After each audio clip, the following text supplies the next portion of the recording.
Lugar de salvación, un lugar para ti. Estás a punto de oír el tema Las Bienaventuranzas, el cual fue impartido los 10 lunes de oración. Pon atención al pastor David Gómez Campos. Lo que hizo fue que subir a un monte, compartir ahí lo que él tenía para ellos. Me llama la atención que lo hizo sentado, ¿verdad? ¿Por qué me llama la atención? Porque habiendo una multitud, pues lo primero que hace uno es pararse, ¿no?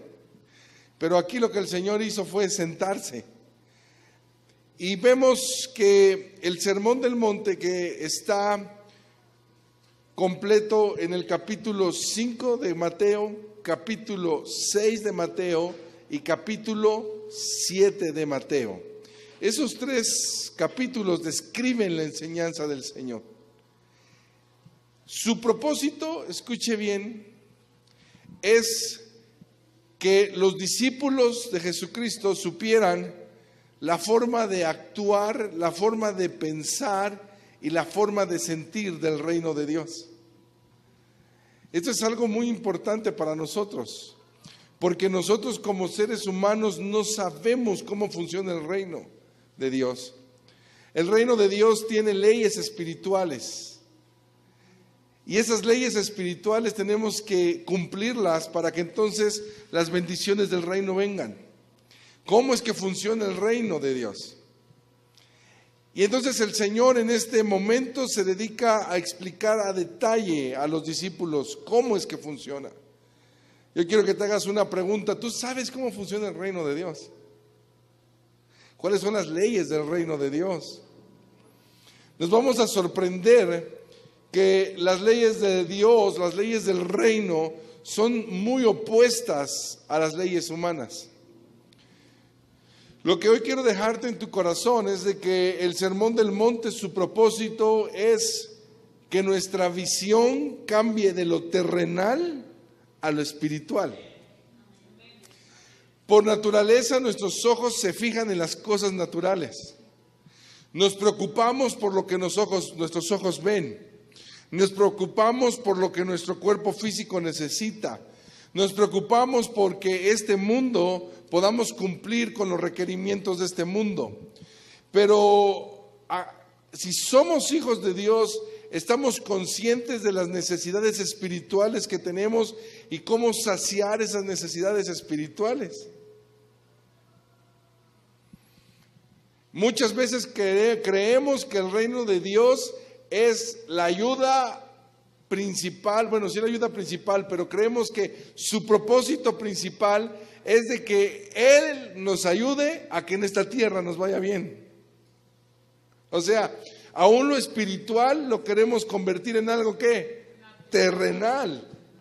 Pero vamos a darnos cuenta que Jesucristo, su propósito era que nuestros ojos dejaran de ver lo natural para empezar a ver lo espiritual. ¿Cuántos saben que en el cielo nosotros tenemos o podemos hacer tesoros?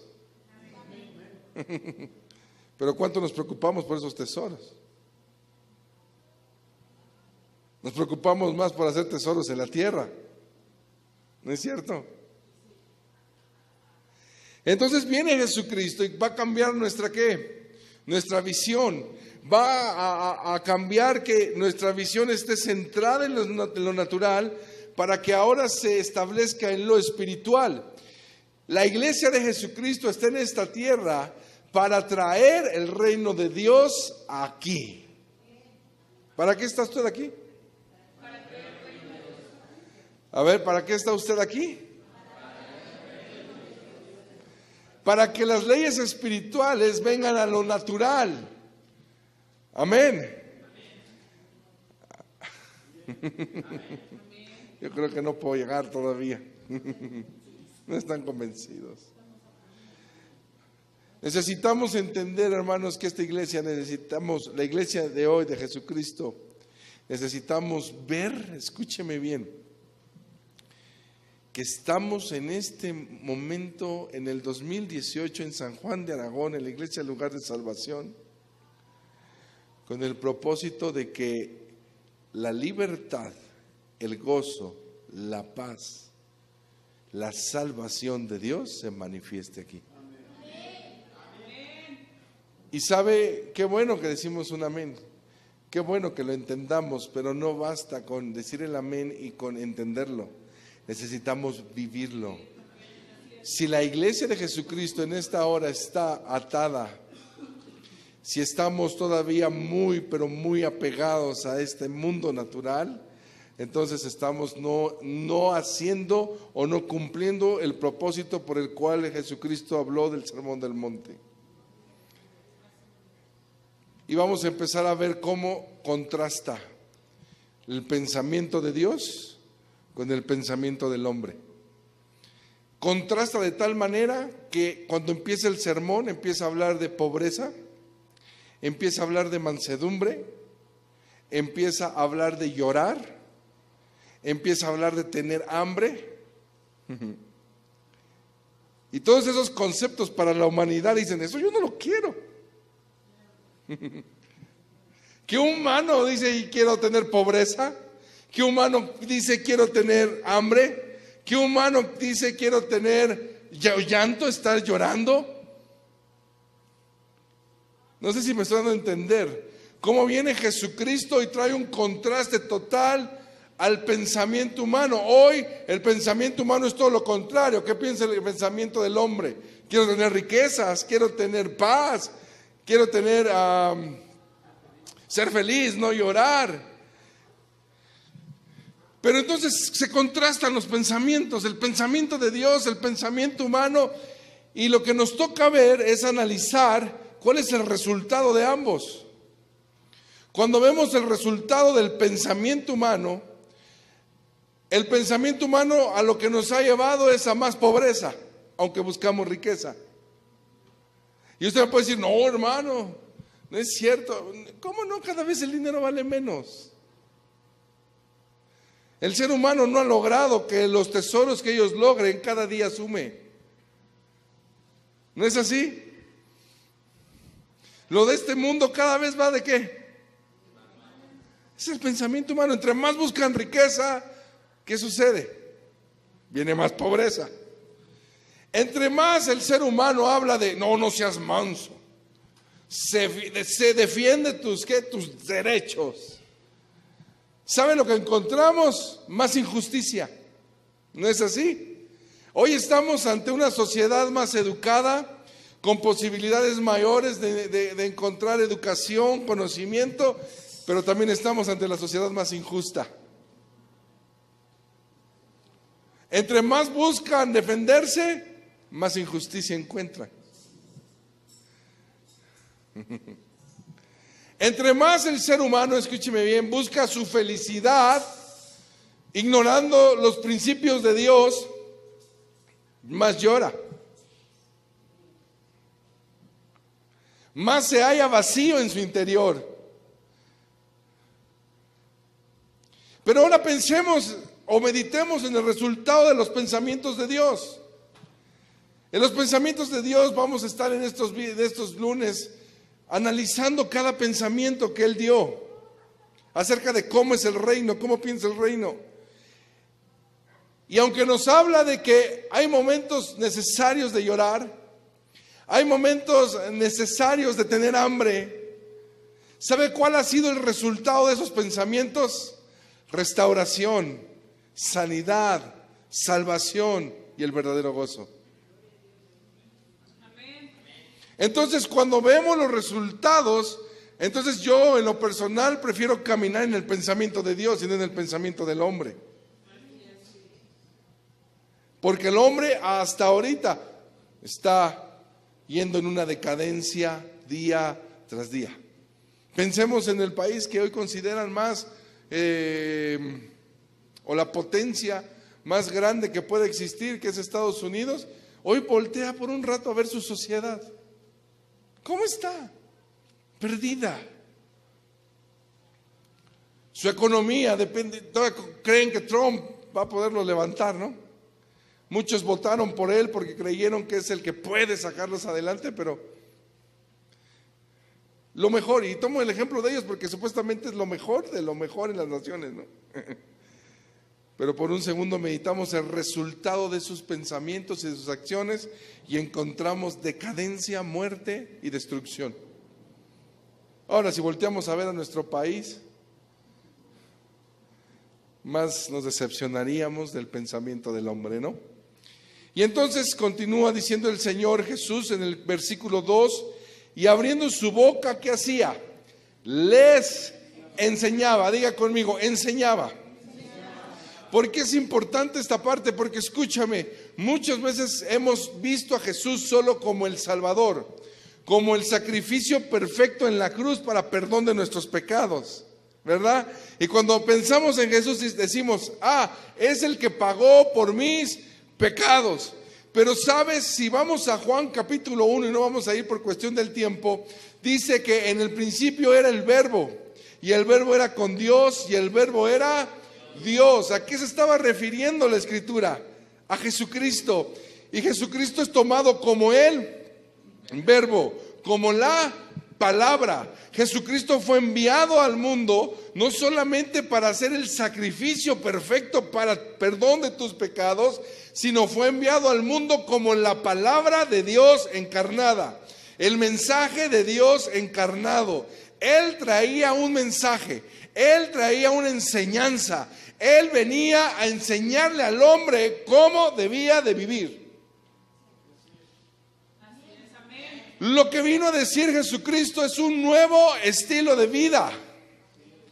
Lo que vino a hacer Jesucristo es enseñarnos la cultura celestial. Tenemos que renunciar a la cultura mexicana. Tenemos que renunciar a la cultura de nuestro apellido. Tenemos que renunciar a lo que somos para tomar la cultura del reino. Pero ¿cómo tomar la cultura del reino? Pues Jesucristo nos la va a enseñar. Él dice cómo es que se comporta una persona del reino de Él. Cuando tú piensas en mexicanos, ¿en qué piensas? Háblame de cosas buenas. ¿Sabes? Si tú vas al extranjero y dices mexicano, ¿sabe qué piensan? Mole, chile, mariachis, pozole, carnitas. Ojo a eso. Porque hay una ¿qué? Cultura.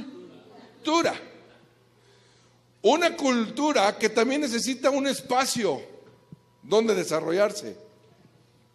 ¿Tú sabes que los mexicanos en Estados Unidos no tiran basura a la calle? ¿Tú sabías eso? Pero pasan la frontera para acá, ¿qué creen que hace? ¿Por qué? Porque aquí está la cultura de los mexicanos y el ambiente perfecto para esa cultura.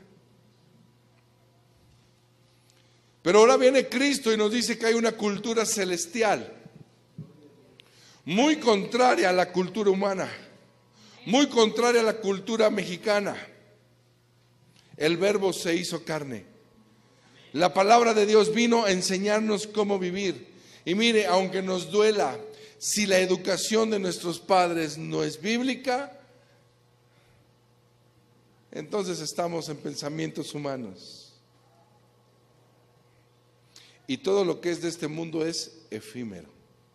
¿Saben a qué me refiero con eso? Tiene un principio y tiene un fin. Todo en este mundo. Lo eterno solamente viene a través de la cultura ¿qué? Divina. Y entonces dice que abrió su boca, el Verbo de Dios abrió su boca y les enseñaba, diciendo, bienaventurados. La palabra bienaventurado significa feliz, dichoso, alegre. Por ahí alguien dijo doblemente feliz. Por ahí oí otra definición que decían 3 veces feliz. Pero concluyamos que un bienaventurado, ¿quién es? Un feliz, un dichoso. Alguien que es alegre, alguien que tiene el gozo. Pero escucha bien, el gozo del Señor no tiene que ver con las emociones simplemente.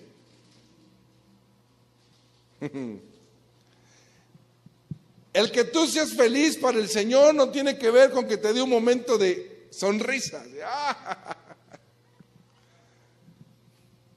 No tiene que ver con una emoción. La palabra bienaventurado, ¿sabes con qué tiene que ver? Dile a tu vecino, ¿sabes con qué tiene que ver eso? La palabra bienaventurado tiene que ver con la permanencia de la bendición sobre tu vida.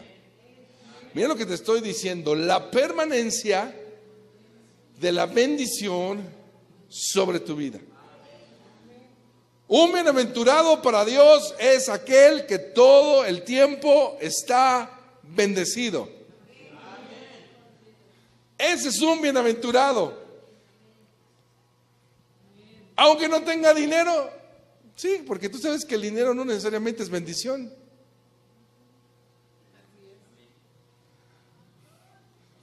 No necesariamente es bendición. Yo conocí a un joven, ni tan joven ya, señor, que había sido bendecido tan grande que en una borrachera se gastaba 300,000 pesos. Una borrachera. Con sus amigos, sus primos, sus conocidos. Y él decía, 300,000, ahí están, emborrachémonos. Ahora yo te pregunto, ¿ese hombre era bendecido? Ese hombre era maldecido. Pero un hijo de Dios, aunque no tenga dinero, permanece en la bendición ¿de quién? De Dios. Esa es la palabra bienaventurado, una persona permanentemente bendecida. ¿Por qué? Porque Dios está con él. Dicho de otra manera, la cultura del reino es bendición, nunca es maldición. Dios te ha llamado a un reino que no está establecido o no se mueve por situaciones externas, sino es un reino que es bendecido por quien es su rey. No. Siento que no llego. Un reino que es bendecido por quien es su rey. Mire, mi hermano, más vale la gracia de Dios sobre tu vida que millones de cuentas en Suiza, en Nueva York. Es mejor la gracia de Dios sobre ti. El Rey de Reyes sobre tu vida. Eso es bienaventurado. Ese es un bienaventurado. ¿Con quién estás siendo cubierto o por quién estás siendo cubierto? Amén. Esa es la bendición. Ese es un feliz permanente. Ese es un feliz. Amén. Y entonces dice bienaventurados, y mire, aquí viene lo primero, tengo 5 minutos para explicar lo que viene a continuación. Bienaventurados, ¿quiénes? Los pobres en espíritu, porque de ellos es el reino de los cielos. Permanentemente bendecido el pobre en espíritu. Pobreza. Oímos la palabra pobreza. ¿Y sabes qué es lo primero que viene?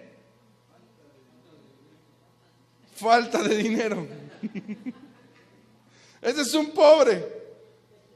Pero no solo ese es un pobre.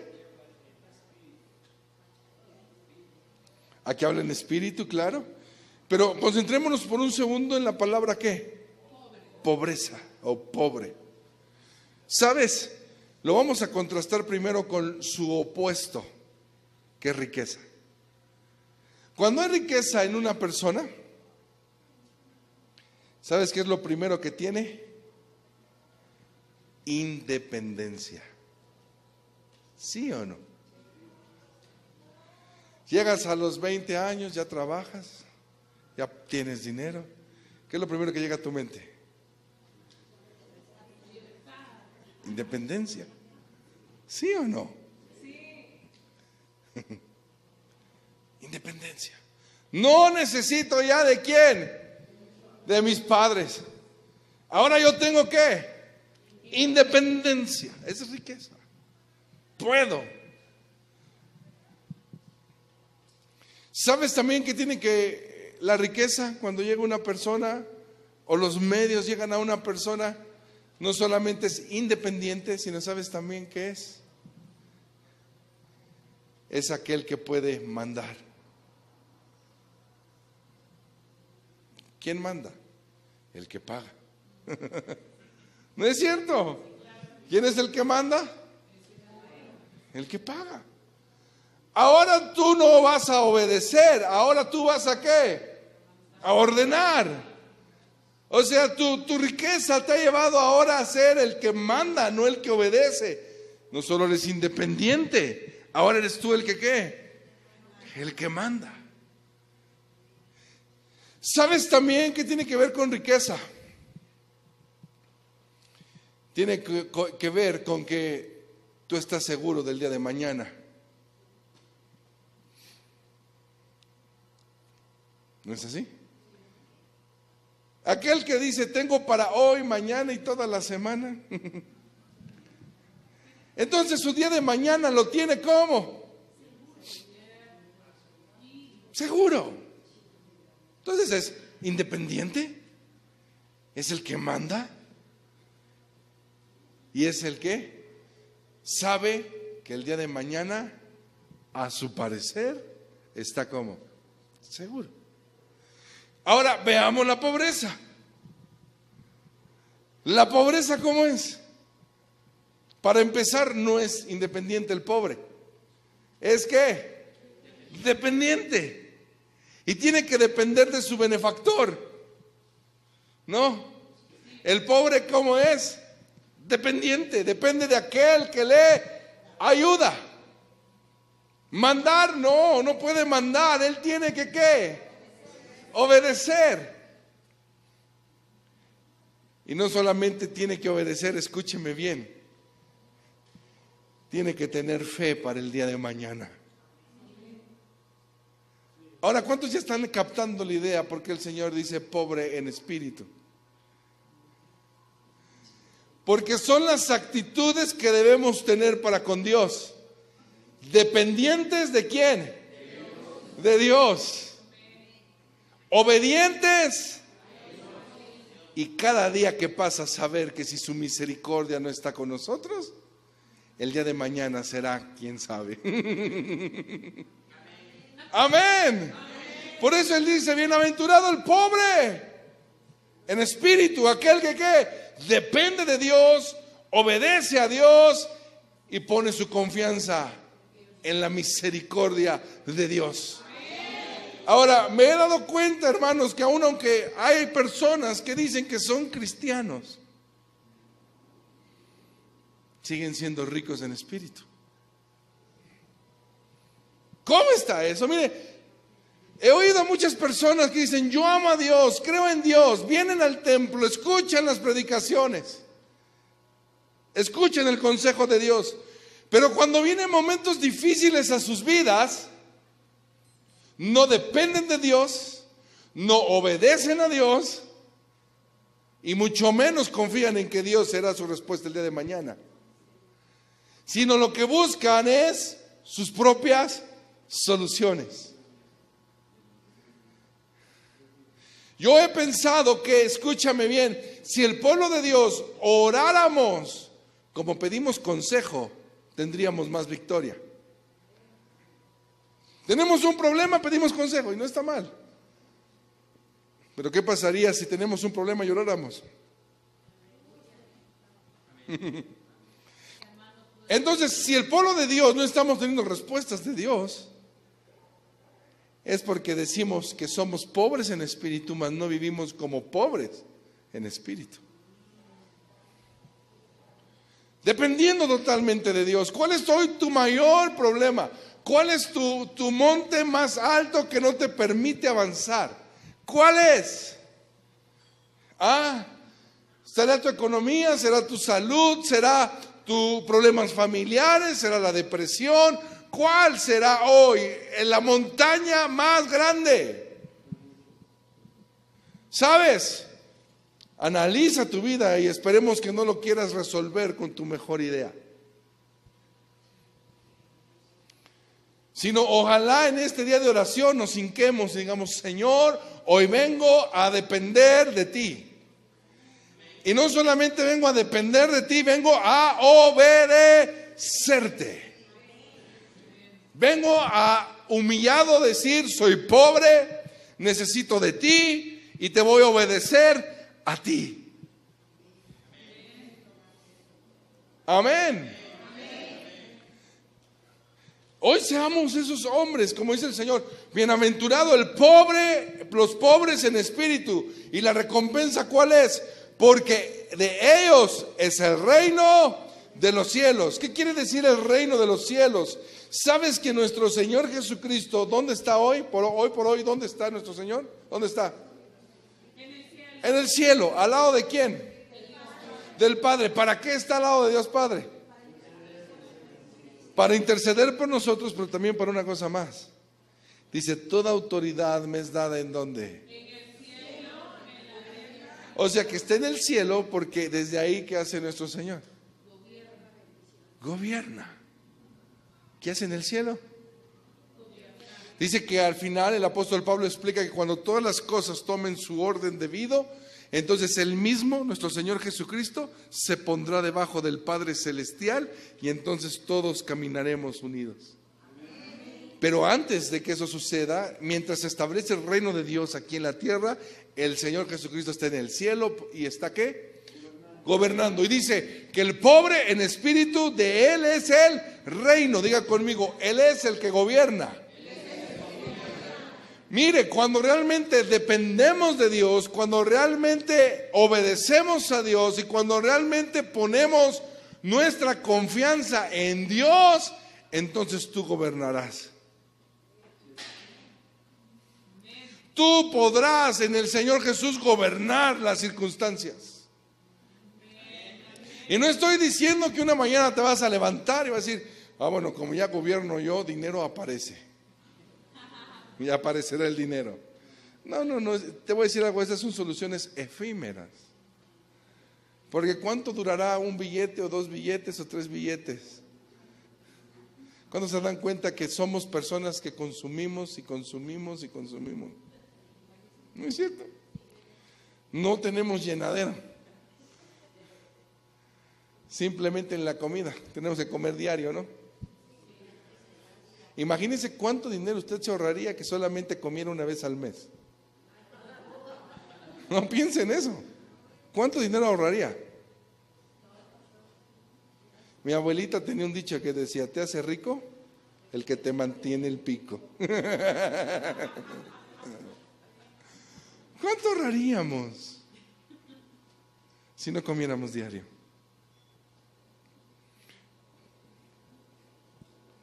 Pero comemos diario. Y ¿sabe qué tremendo? Podemos levantarnos de la mesa y decir, ay, estoy lleno. Pero a las 3, 4 horas, 5 horas decimos, ay, como que ya me cabe. ¿Verdad? ¿No es cierto?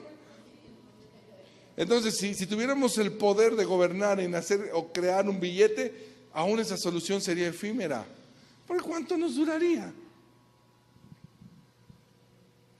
Pero cuando el Señor nos habla de que tenemos el gobierno, escúchame bien, es de que realmente las circunstancias no te mueven a ti, sino las circunstancias te muestran el amor, el poder y la misericordia de Dios sobre tu vida. Y pueden ser de 1000 maneras. Tal vez sí viene un billete, porque Dios es poderoso, no lo hace aparecer, pero mueve a alguien que lo lleve, ¿no es cierto?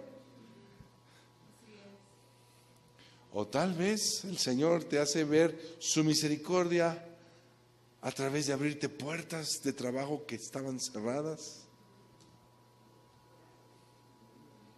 O tal vez te lleva a ayunar. Pero en ese ayuno encuentras al Sol de justicia, al Rey de reyes y Señor de señores, porque nuestro Señor es eterno y tiene 1000 soluciones muy opuestas a las nuestras.